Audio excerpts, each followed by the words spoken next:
अब आजकल तो घूंघट का जमाना ही खत्म हो गया, वैसे ही चांद सा मुखड़ा सब दिखाए फिरते हैं।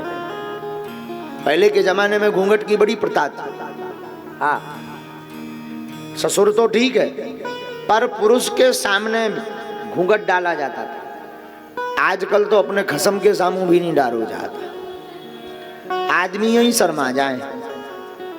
हाँ, बोलो सीताराम। तो लंबो घूंघट डाल करके, अच्छा कभी कभी हमें बड़ी हंसी आती है। हम जब शहरों में जाते हैं, बड़े बड़े, अपन तो गांव के आदमी, बड़े बड़े शहरों में जाओ तो उनकी विचित्र प्रथा। हाँ, हमारे गांव में तो माताएं नाम नहीं लेती पति का, होते तो बता देते ये हमारे चिंटू जी हैं। हम मुझे अच्छा चिंटू जी, जब शुरू में हम शहरन में गए तो हमने एक बाई जींस पैंट पहन के आई, जींस पहने, टी शर्ट जींस में आई, लाली लगाए, वो लगाए, वो मांग भरे। हमने देख लो उनकी ब्याह तो उनको होगा, लेकिन जींस पहने होगा। बाहर में गो, शहर में आया, बगल में एक संग एक पुरुष भी आया था, जवान लड़का, हाथ में प्रसाद लिए। हमने कहा अच्छा ठीक है, बैठो बैठो। दोनों ने प्रणाम किया। हमने उससे पूछा, हमने कहा बहन जी ये कौन है? बोलिए हमारे चिंटू जी है। हमें लगो भैया, जब बाद में पता लगो कि जी हस्बैंड का है। हमने कहा मान लिया जमाना, हमारे गांव में तो माताएं नाम ही नहीं लेती हैं, तो पूरा नाम श्री तो लगाऊती नहीं, कोई श्रीमान नहीं, कोई श्री नहीं, सीधो चिंटू। हाँ, सीधो सीधो उसका नाम रहा चिंटू, चिंटू डायरेक्ट नाम। बल्कि धर्म है कि अपने पति का नाम नहीं लेना चाहिए। शास्त्र तो यही कहता है, सम्मानीय व्यक्ति, देखो शिष्य को गुरु का नाम नहीं लेना चाहिए, कोशिश भर, काम ना चले तो ठीक है। शिष्य को गुरु का नाम नहीं लेना चाहिए, पत्नी को पति का नाम नहीं लेना चाहिए।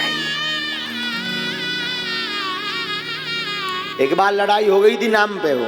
हाँ, अच्छा लो कथा याद आ गई, सुना। एक शहर की पढ़ी लिखी औरत का विवाह गांव में हो गया। गांव में ब्याह भाव सो, गांव में तो दही मतवे की परंपरा है, मक्खन निकालने की। बेचारी नई नई गांव में आई, ब्याह भाव गांव में आई सो बढ़िया जो है, सुबह से उठी, सासू माँ ने पूछा बेटी जाओ देखो जना भैंस उठ गई कि नहीं उठ गई, भैंस खड़ी है कि नहीं खड़ी। जब वह देखवे आई सो भैंस पगरात रहा। जब भैंस पागुर करती है तो मुंह से झाग निकलता है। अजय इतनी भोली गांव की, शहर की ज्यादा पढ़ी लिखी बिटिया भगत भगत आई, बोली अम्मा अभी खड़ी तो हो गई लेकिन अब मंजन कर रही। हाँ, कॉलगेट छपा है। सासू माँ भी हंस गई कि धन्य, चलो कुछ नहीं समझ जाएगी। लेकिन कुछ दिन भाई, एक दिन उसने दही मथा, और जब दही मथा तो मक्खन निकला तो भागी अम्मा जी अम्मा जी अम्मा जी जल्दी चलिए, अम्मा जी जल्दी चलिए। मक्खन आ गया, मटकी में मक्खन आ गया। सास लाल हो गई, चुप हो जा। 4 दिन आए नहीं भाई, नाम ले रही। बहू हैरान हो गई कि इतनी मेहनत करी, हम तो सोचे थे कि ये हमारी प्रशंसा करें, ये तो नाराज हो रही। अम्मा जी हुआ क्या है, नाराज क्यों हो रही हो? शर्म नहीं आता, नाम नहीं लेते क्या? मक्खन ही तो कहा, अरे ये तेरे ससुर का नाम, मत लेना, चुप हो जा। अरे अम्मा जी अम्मा क्षमा करो, अब नहीं लेंगे। 2-3 दिन बाद फिर मक्खन उसने मथा, फिर दधी मथा तो फिर मक्खन निकला। भागी अम्मा जी जल्दी चलिए, ससुर जी आ गए मटकी में। अब नाम तो ले नहीं सकते, नाम तो ले नहीं सकते, तो उसने उपाय ढूंढा, ससुर जी आ गए।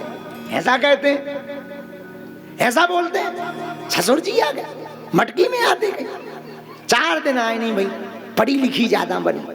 अम्मा जी क्षमा करो, दूसरी बार और क्षमा। अब गलती नहीं, भूल हुई थी सो हो गई, अब ना हुई है भूल। मटकी में फूले धरे गोभी जैसो फूल। अब ससुर जी नहीं, अब गोभी को फूल। तब पर सासू माँ ने उसे माफ किया। तो कई बार नाम नहीं लेना होता है तो इशारों से व्यक्ति बता देता है। ऐसे ही एक बार एक जो है जनगणना करने वाला एक बहन जी के घर पर गया, तो जनगणना करने वाले का बताओ बहन जी तुम्हारे पति का नाम क्या है? बोले देखो मैं भारतीय नारी हूं, नाम नहीं ले सकती हूं। 6 गंजी है, 6 गंजी। अब आप समझ जाओ।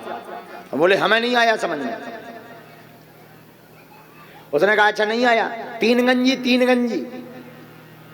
अब भी समझ में नहीं आया। तीसरा व्यक्ति खड़ा था, बोले हम समझ गए, इनका नाम छगंजी है।